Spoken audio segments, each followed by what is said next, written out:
This video is about machine learning with Parallel Studio.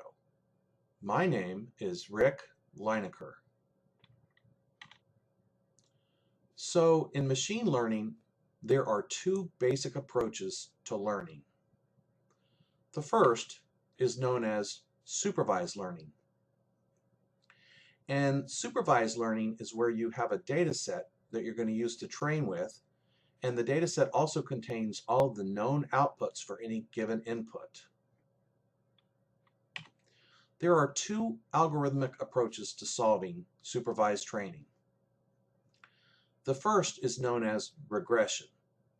And regression takes the data set and derives a formula with which you can predict outcomes.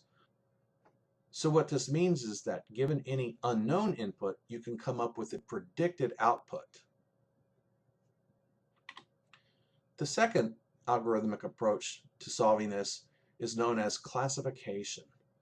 And classification takes a data set and trains it slightly differently than regression. What it does is it takes the data and it uses that to be able to classify the outputs into various groups. For instance, I might have two groups, A and B, and given any input, I know which group it's likely to be in, either A or B.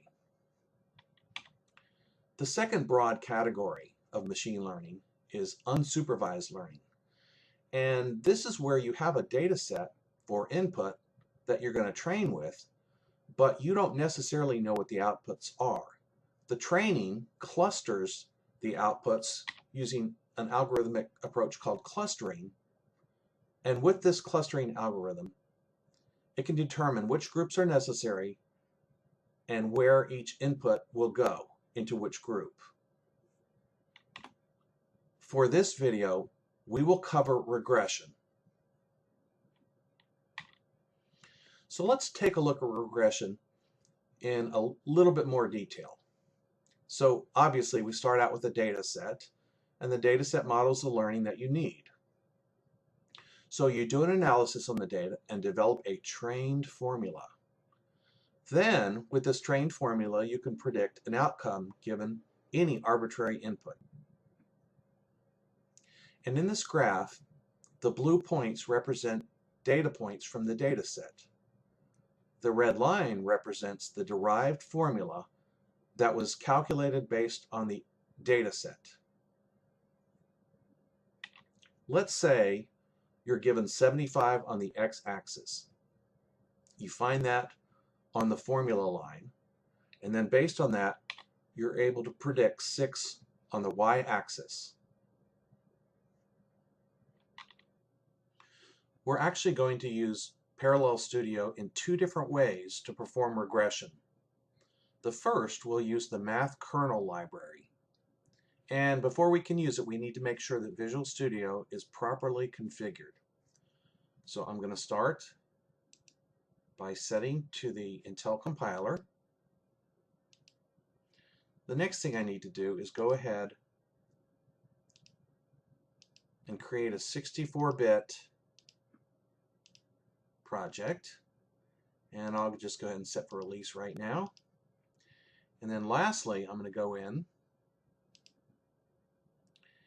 and set for MKL yes. And I'll go ahead and just use sequential for right now. Lastly, I'm going to have to include MKL.h.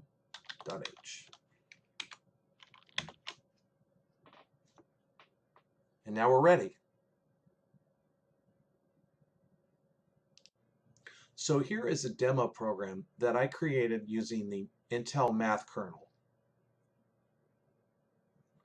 Let's go through it and look at the functions. So the first function simply creates a task. And this task variable is somewhat like a file handle. It eventually has to be deleted and closed. Take a look at my x data and y data parameters. Those are arrays of data that were pre-created in another function. N represents the number of data points, One represents that this is a scalar function, and this parameter will tell it that the partition is not necessarily uniform. The next function sets up the spline. Okay, and the important thing to note is that these are the parameters that you use to determine what kind of spline you want to create. But more important is this variable here, this parameter here, is an array containing the coefficients. Once this is done, then this array will contain the function coefficients. This function actually creates the spline. This does the work. It already knows the information based on the handle that it's got. So now we get to the interpolation function. This site array was pre-populated with values that I'm going to use to feed into this. With those values, it will create its predictions in this R, or result, array. So all I have to do is call this interpolation function, and based on what's in this array, I will get my output values in this R array. And lastly, once I'm done, I call the delete task. It's similar to closing a file handle. I wrote a second demonstration program to show you regression, but this time I'm using a different technique. And the reason I'm using a different technique is because I want to demonstrate that Parallel Studio gives you multiple ways to do many different tasks. In this case, we're going to use OpenMP. OpenMP provides a way to do for loops in parallel, and that is the technique we're going to use here. So for starters, let me just show you our regression code, and if you had an algorithms class, you may have seen something similar to that. Nothing fancy. But then I wrote a second version of this using OpenMP,